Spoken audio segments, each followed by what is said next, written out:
to the UltraCycling Magazine show.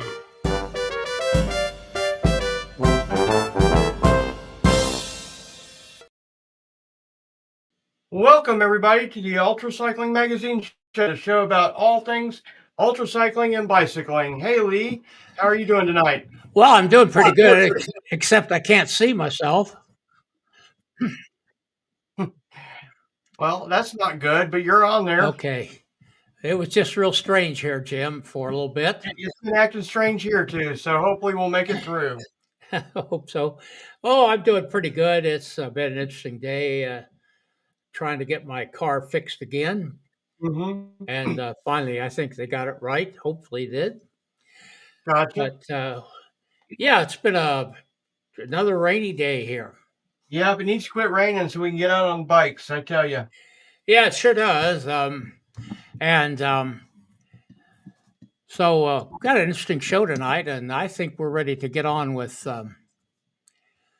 our time stations here, Jim. All right.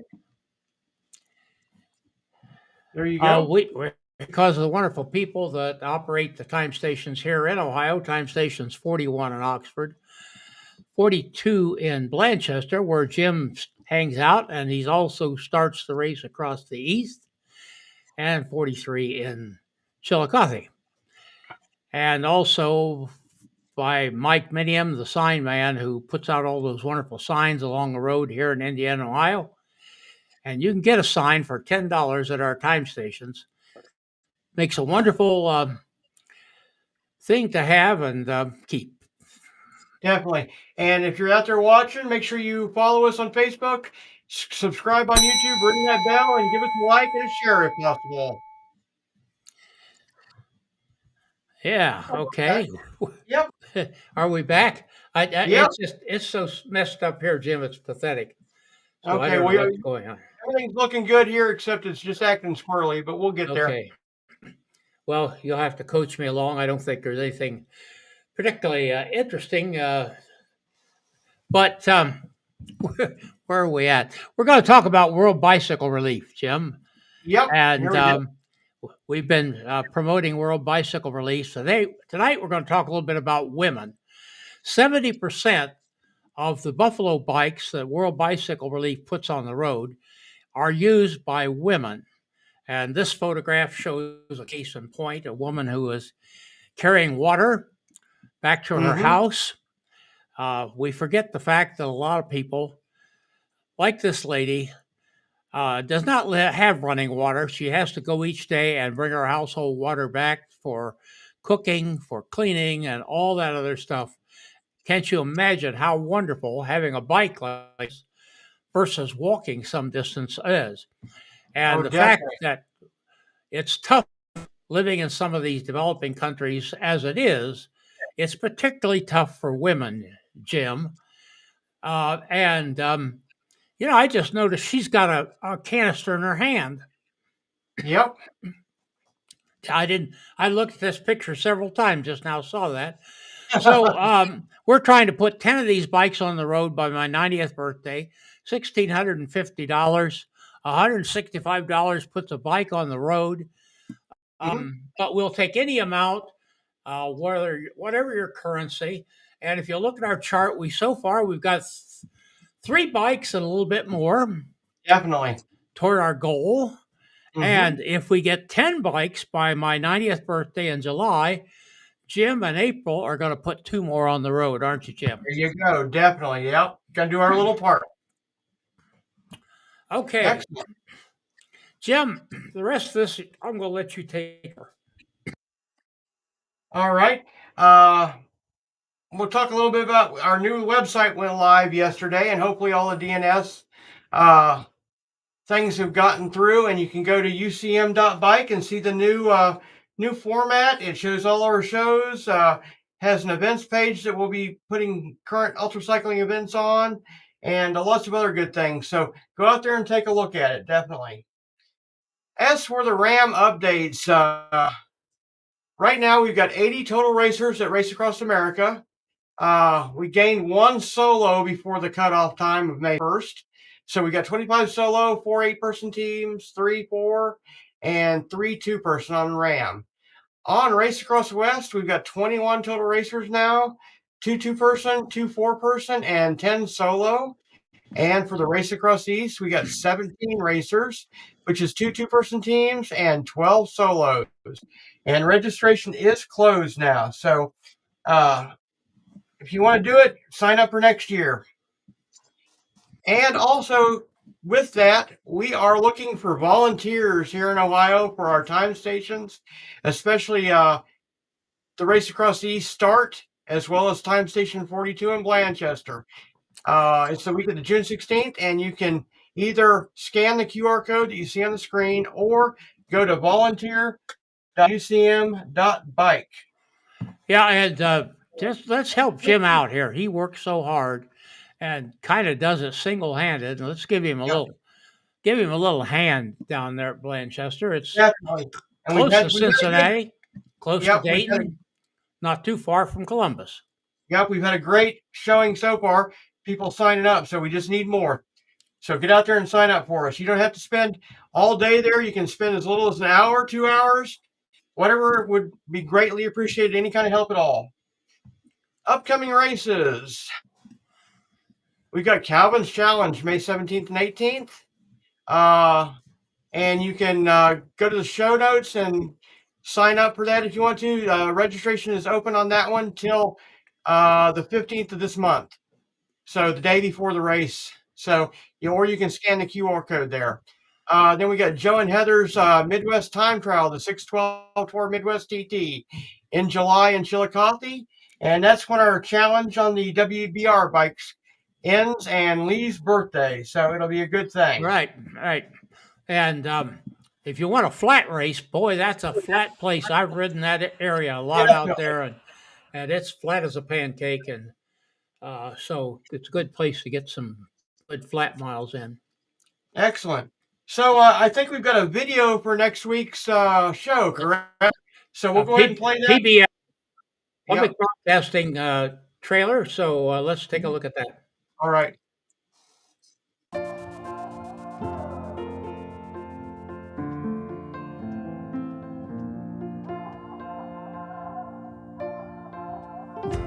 There's a freedom when I'm on the bicycle, not just from my physical disability, but from the world.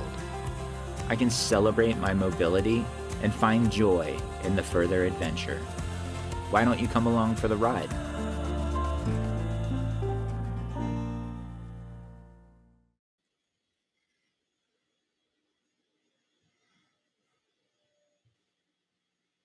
And that'll be Jeffrey, correctly? Jeffrey McElfresh, he's here from Dayton. I saw that PBS special, and I thought he's here in Dayton. We're going to get him. He has a very disability disease that affects his hands and his feet, and his bike is very specially adapted. And actually, he made it coast to coast last year. That was awesome. We had lunch together and had quite a little chat, sharing some memories from our travels on our bikes, and that was fine. And I think you'll enjoy meeting Jeffrey. Yeah. And once again, if you're out there watching, please comment or just let us know watching from.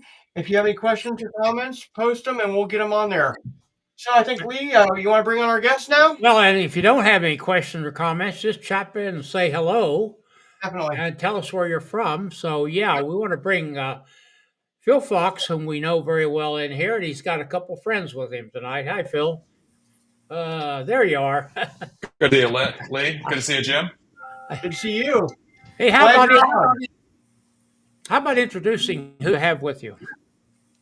Sure. I have my crew chief, William Edwards, who has been with me on, I can't even count how many different adventures. And we have an exciting one coming up in exactly 1 month. And we also have Renee Barros, who is representing Bike MS, coming from the National MS Society, the organization that we do and dedicate these records to. So wanted to introduce both of them to you and kind of chat through what we're looking forward to in the next few weeks. Hi, Jerry Brick. Yeah. So you're getting ready to tackle the fourth of the Great Lakes, Lake Huron, correct? That's correct. So as of now, we have the world record around Lake Michigan, Lake Erie. Last we set Lake Ontario. This year is Lake Huron. This is the largest of the four that we've taken on. So this will be exactly 1,000 miles, maybe. Well, you've been working on the route. I think we're at like 1,003 or 1,004 miles. 1,000.7 as of today. Great. Every decimal is going to count on this one. But yeah, we'll be taking off from Huron at the Blue Water Bridge and going around clockwise around the entirety of Lake Huron. We're not cutting any corners. We're going to do the Georgian Bay. It's interesting. Lake Huron is an interesting shape. It's all the other lakes, are sort of oblong. Yeah, kind of oblong. This one's almost like a giant letter H, if you will, with two large peninsulas. But we're going to do the whole thing. So, yeah, we're ramping up the training now and trying to make sure that we have the greatest chance for success. And yeah, I won't lie, this one's a big one. We'll see how this goes. So, have you been training different for this one compared to the other ones you've done? I think, as a father, with two kids, family life, you got work life. We've been working hard in Chicago, starting up Chicago Randonneurs, the one of the largest non-competitive long distance cycling clubs in the U.S. So you kind of get your training in, as you can get it. But yeah, the last few weeks I've been ramping up the distance pretty significantly. Came back from Crush the Commonwealth, the unsupported bike race from Pittsburgh to Philadelphia. That was last week. This week, I was actually in your neck of the woods with the Ohio Randonneurs crowd. We had a ride format called the Flesh, where you pick an end destination, the end destination being Columbus, Ohio, and then teams from all over the Midwest try to see how far they could ride to get to Columbus just in time for brunch at the finish line. So myself and two others, Michael Geis and Sarah Rice, joined me. And then over this weekend, we rode 24 hours straight. So you guys were commenting on getting some clear skies. Yeah, we rode through that. That was some cold rain early Sunday morning. Weekend here in Ohio. Bad being a relative term, I guess. Yep. Lee? Well, I was going to ask, so your Blue Water Bridge is what? Is that Port Huron? That's Port Huron, yep. And so you're going to cross at Big Back? Correct. Across the straits. And then you cross again at Sault Ste. Marie, correct? Correct. And then back around to the Blue Water Bridge. Correct. So the Blue Water Ridge, you cannot ride your bicycle on. So we've negotiated these things with the World UltraCycling Association and therefore with Guinness, so that we'll have the record set. So it starts at one end of the bridge, you go the long way around and finish at the other end of the bridge, just like you did with Lake Erie. Yeah, correct. The Big Mac, the Mackinac Bridge is not rideable either, so that will be a mandatory shuttle, and we'll put that in the record notes.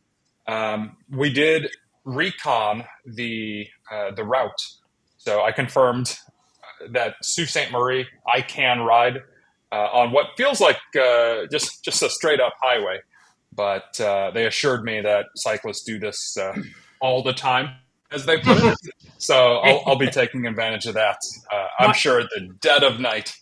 My wife and I were touring on our tandem, and we went from the Lower Peninsula up, and we crossed by way of ferry, through Mackinac Island.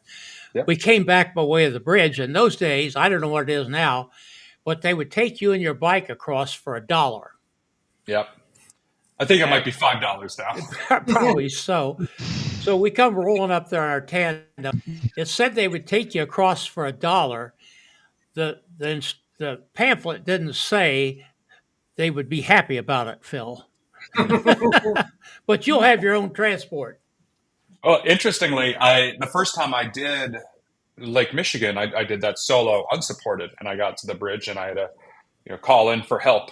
And so a pickup truck from Yeah, MDOT or the Michigan Department of Transportation, yeah, they show up and they're like, throw your bike in back. yeah. And I'm I like, just like run across. I'm like, do I get to ride in the back? I'm like, absolutely not. You Like, got, that would have been so much fun.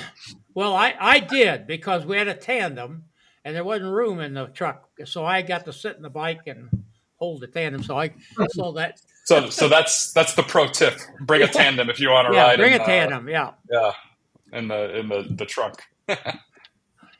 Um. Well, let's kind of get on to your charity right away, Phil, because we want to wind up toward the end and shortchange that. And Renee is here. Do you want to introduce Renee and kind of tell about that? Yeah. So Hi. Renee, you take it away. Go ahead, All Renee. right. Hi, guys. My name is Renee Barros. I am the director on Bike MS, overseeing a couple rides in the Midwest. We are super lucky to have William Edward and Phil Fox as participants in our Bike MS Tour de Farms coming up on June 21st and 22nd outside of Chicago. What questions can I answer for you? Well, I think a lot of us have ridden in Bike MS Mhm. various times here, there, and yonder. Mhm. And as I was telling you before I went on the air, my stepdaughter has MS. My wife was suspicious for it, although they've never been able to nail down a diagnosis. Um, so we know a little bit about this disease. And what I want to comment on, Renee, is the fact that dollars for Bike MS is really having an impact because I don't know of any disease where so much progress has been made over the last 15, 20 years. You 25 years ago, when my wife was suspicious, and this was before they had a diagnosis, they had nothing. Maybe it was Mhm. 30 years ago now, but they had That's nothing they right. could offer. Hmm. And now, I don't want to take your wind out of your sails, but they're even talking about regression. Hmm. The possibility, now we don't want to say too much about that or get people thinking about it, but they're even, am I not right? They're talking about regression, that some of these medicines might actually recover some abilities. Yeah, that's right. We're well on our way. I'm really sorry to hear that you have family members that struggle with this disease because it's awful. Mhm. In the last 5 years, we've seen as much progress as the 70 years to precede it. So you're absolutely right. We're making way in the progression to cure this awful disease. And Um, I was going to say the goal for my daughter and her doctor is no um, episodes. mhm. They think that's a goal that they can achieve, that she'll have no remissions at all for the rest of her life. That's And incredible. incredible. Yeah. Overall, Bike MS, we've invested more than $1.1 billion to advance MS research, and we've achieved more breakthroughs for MS than the world has seen for any other neurological disease. So we've never been closer to a cure, and Bike MS alone raised over $50 million last year to help advance our mission. Great cause. In Mhm. our show notes, which will be at the bottom of the description of both YouTube and Facebook, you'll see a link to Phil Fox's place to donate for his rides. And I see you've got a nice start there, Phil. And so go down in the show notes and click on his website. It'll take you right there. And all the other information you'll find in our show notes too, as well. Yeah, you could Definitely. also visit bikems.org. We have 50 rides across the country. So chances are, if you're watching anywhere in the US, there is a cycling event coming up near you. We've Yep, got and they're always a 40,000. great time. Yeah. Great rides. Jim, Well, I've got a question for William. Being the crew chief, are you doing anything different on this ride, or how are you planning for his ride around the lake? That is a great that's a great question, Jim. I'm really glad you asked it. Because one thing that we chose not to do during RAM that a lot of teams do is to have an RV as part of our crew strategy, part of our rest strategy. Um, and looking at Huron, looking at the distance of it, and just looking at some things that we want to get better at as a crew in terms of minimizing time off the bike, making our stops more efficient, and obviously giving our crew more rest so that we can keep Phil safe. Is we are thinking seriously about actually putting an RV to work for the 1,000 miles around Lake Huron this time. So that's a new challenge, for me uh, and for the crew to figure out how to most efficiently employ that, Mhm. so that it works for everybody, because it's something we haven't done before and we can't really rehearse it at this point. But it also has a lot of potential upside for us, and for Phil, and making sure that we keep him on the road as long as possible, and that we're rested and sharp enough to keep him as safe as possible during the almost 72 hours that this is probably going to take. Definitely. That's great news because I know everybody's getting away from the RVs, but I think they have their place in all the ultra cycling events. Yeah. Uh, as far as medical support or hydration, nutrition, how are you planning that for him for this ride? Yeah, well, we have the chief nutrition officer of the crew is Phil himself. Infinite, Man. Infinite Nutrition, great product. Yes. Proud supporters of Team Phil Fox. Couldn't recommend it more highly. Other less official sponsors are McDonald's, Little Caesars, and a couple others that you might be familiar with. But Phil has really done a lot of work. To dial in his own nutrition and figure out what works for him, and work with the great folks at Infinite to make sure that his mix is exactly what he needs. And then once he really starts getting hungry at about hour 30 or so, then it's on the rest of us to try to keep him fed and keep him. And people are great. His mom usually leaves us leave out of Chicago with about 100 cookies or muffins. Those are great to hand out the window. Easy calories, just as long as the crew doesn't eat them all Yeah, before Phil gets to them. exactly. Now, mechanically wise, are you bringing spare bikes? Is he planning on riding one bike the whole way, or is he switching up? Yeah, I'm glad you asked that too. The stable is two fantastic specialized roubaix. One set up to be a little more aero, one set up to be a little lighter, a little more climbing.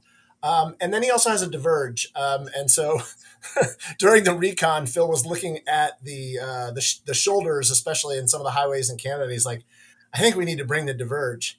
I'll let him tell you how that worked out for him in Pennsylvania. So I think we're probably just going to stick to the roubaix and keep him on pavement as much as we can.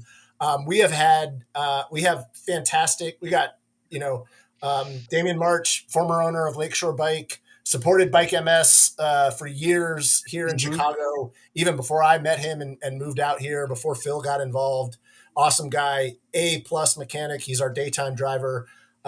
There's nothing he doesn't know about those two machines.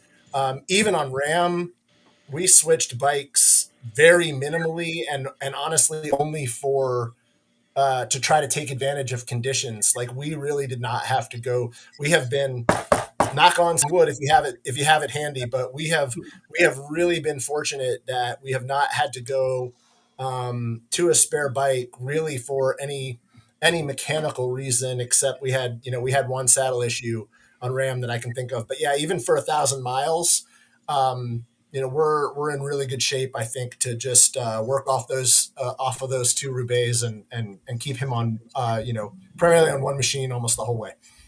Excellent. Speaking of saddles, how does somebody ride 1,000 miles on a bike comfortably? Well, shout out number 2 for the great folks at Infinity Seat. It's not a saddle, it's a seat. It's a seat. There you They're go. very important about that. If you're not familiar with Infinity Seat, fantastic ultra saddles, really made for long distance comfort. I'm telling you, I'm a.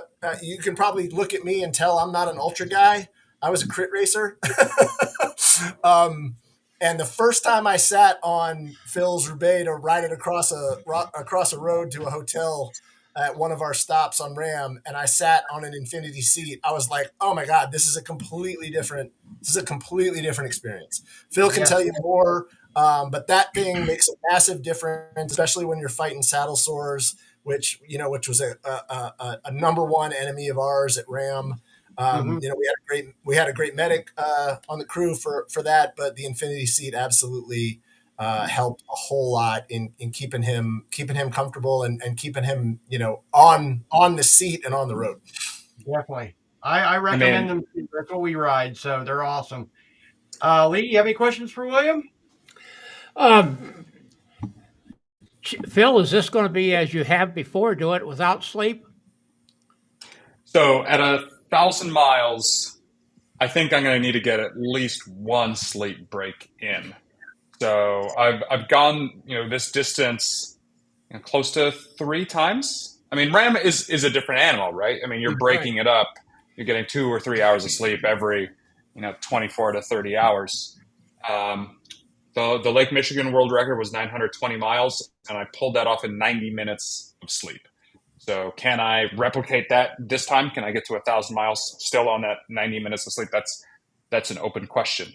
So just thinking about it, it's daunting. Is it 600 miles out of the chute, take a 90-minute sleep break, and then you have to finish 400 miles before the wheels come off? Like that's theoretically what we have penciled in here. But as William likes to say, Murphy's law has a vote here on how these things go. So we'll have that RV. We'll have contingency plans.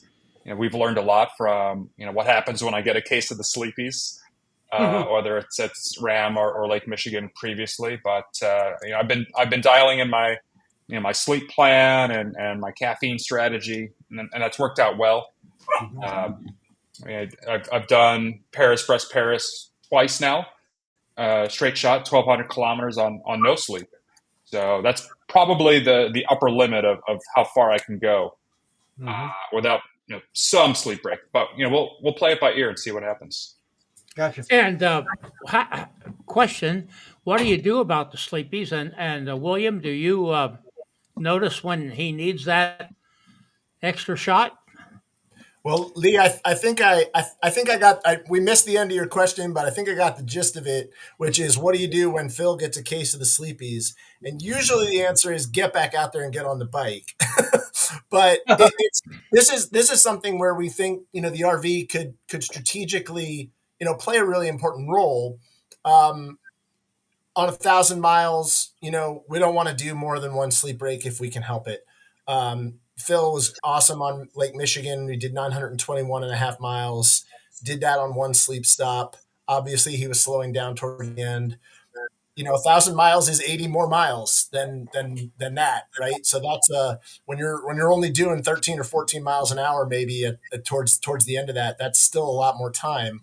And on Ram, when that started to happen, particularly towards the end of the race and particularly at night, you got to get him to lay down even for 20 or 30 minutes. You got to pile everything out of that follow vehicle so that, so he can lay down there. And that includes crew.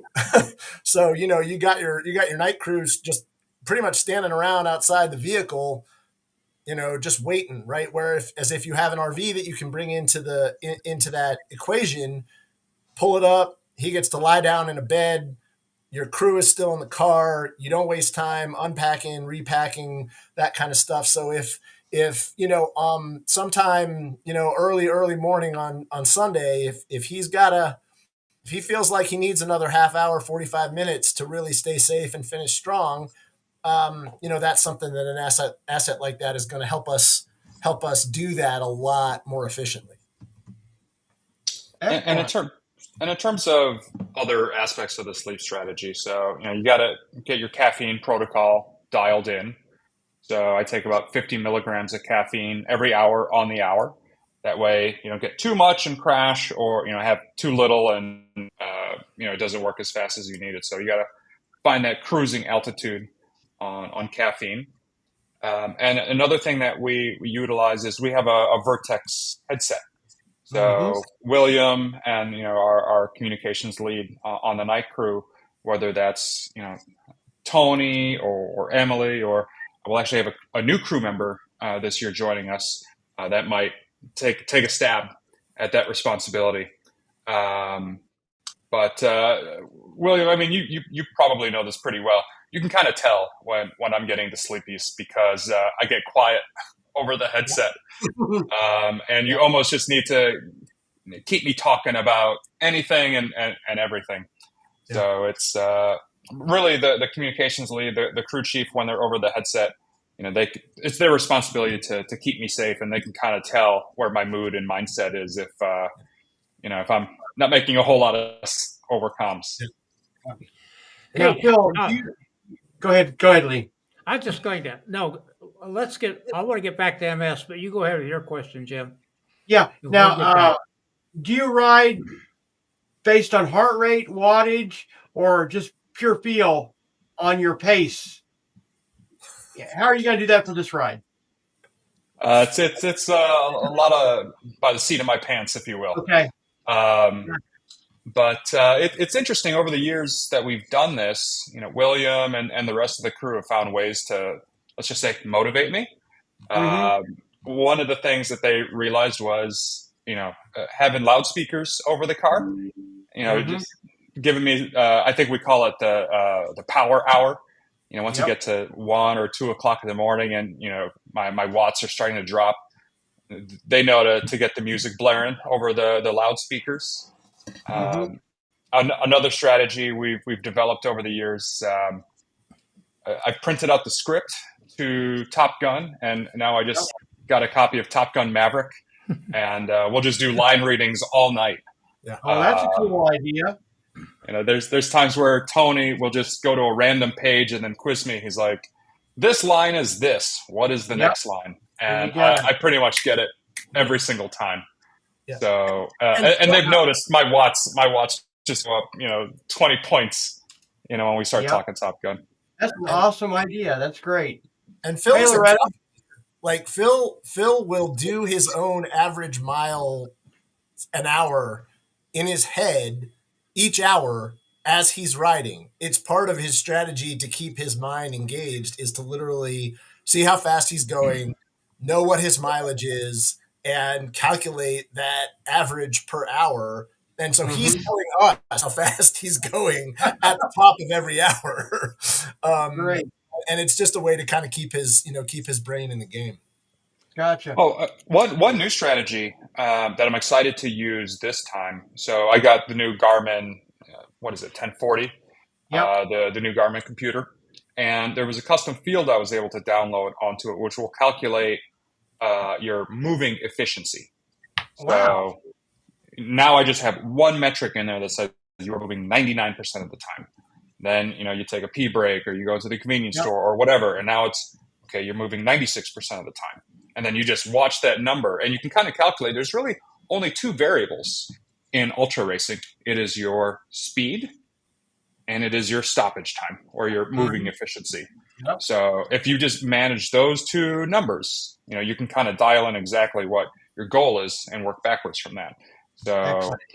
We'll have to look at it again, but we're anticipating a 90% moving efficiency over the course of 72 hours. So that effectively means I could stop for about 7 hours. And then I have to maintain a specific speed of, for the remaining 63 or 64 hours to achieve the 72-hour goal. So we'll have a spreadsheet, in the van, and we kind of monitor this just to figure out time in the bank. And you know, I think the crew has to allot me my stoppage time, and I have to earn that, and use it wisely. So Gotcha.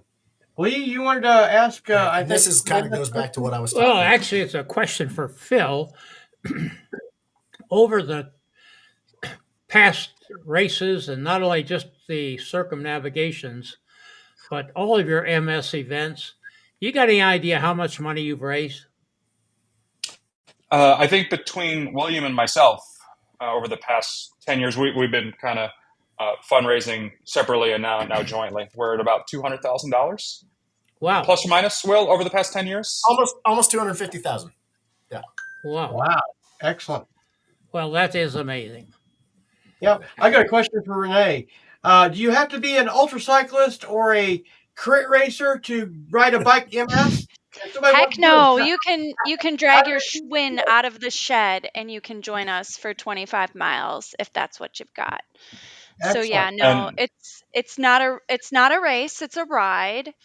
And we even open it up for people using e-bikes if Oh, wow. that's helpful to them as well. Yeah. Mhm. Some of our I Ride with MS participants, they can't quite do the mileage that they want to do, and if they use an e-bike, that gets them there. Excellent. We You just mean- require a helmet. Yep.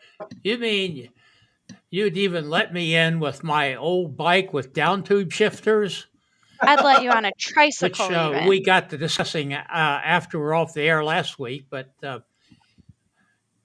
yeah, it's been around a while. Excellent. Now, Phil, do you guys have any other things you want to talk about or bring up about Bike MS or this race or this ride that you're doing? Not the race. well, I think one of the things I'm most excited about for this record attempt is our newest crew member joining in. So Kathleen Urich, who's my oldest friend, not by age, but by time. So we've been friends since high school, and my connection to Bike MS has to do with her and another one of my very close friends in high school. Both of them were diagnosed weeks apart over 10 years ago.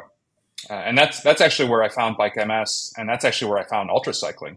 So at Tour de Farms in 2010, 2011, I first learned about my friends, having this diagnosis. I found Bike MS. I did the 200K version of that ride. Renee, I don't think you guys still have the 200K distance anymore. But that was the longest thing I ever did on a bicycle. And then ever since then, I've been, pushing limits and fighting for my friends and fighting up for others, to have the opportunity to push themselves and, regain what they've lost from multiple sclerosis. So Kathleen's going to be joining the crew this year, and I'm really looking forward to having her in my earpiece and probably annoying the rest of the crew with our shenanigans and antics that we've developed over the years. So this will be a special record attempt to have her joining the crew, and I'm excited. I'm excited and terrified, but excited about how this one's going to go at 1,000 miles. Great. Lee, you have any further questions or? No, not really. This is wonderful. The only thing, did we mention that the Bike MS's rides are usually 150 miles? Is that still the case? And 2 days, 75 miles a day? Is that normally how it works, Renee? Each one of them is a little bit different and they've changed over the years. Some of our rides still have 4 mileage options. The one that these guys are participating in has 3 mileage options. You can do 25 miles, 62 miles, or 100 miles on day 1. And then on day 2, you can do 25 or 62. Gotcha. Okay, that's interesting. So we'll look that up on, I just looked up your website and saw quite a few rides around the country. That's right. And we hope that a lot of people get out there. It's a lot of fun. You got to tap your friends to raise a little money, but as we've said, it's well worth the cause. Yeah. Well worth the cause. Phil, we wish you well. We hope we'll be hearing. We've followed you in your past adventures, and we'll be talking to Tony about trying to do something similar this time. You can count on it. Yeah, I'll be in. I think I'll be in touch with Tony. So thank everybody very much. Thank you for watching. Thank you for those of you who checked in with us. Definitely. Thank you all for watching. And thank you all for being here. Does anybody have any final words that they want to give? I would love to just plug one thing before we go, if you could. We were fortunate enough on the Ontario ride to have a professional documentary film crew with us that documented the entire world record attempt for Ontario. I don't know if you guys have covered this on the show, but if you guys want to check it out, the trailer is live right now. The 15-minute full feature will be coming out later this year. So if you go to Caymanite.us, that's CAYMANITE.us, you'll find the Ontario Pursuit there. You can see the trailer. You can meet the team that did some amazing work and get all the updates on the release of the film later this year, and really see what these world record attempts are like from inside the car, from outside the car, and just some gorgeous footage of the Lake Ontario area. We started and ended at Niagara Falls.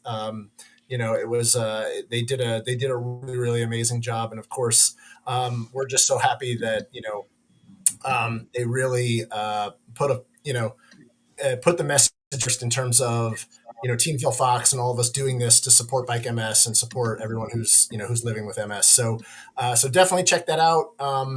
Those guys are they're riders, so they know the game, and they did a great job documenting us, and we're hoping to have them on behind us and capturing us for future world record attempts too. Excellent. Okay, well, text me or email me that link so I put it in the show notes, okay? Yeah, absolutely.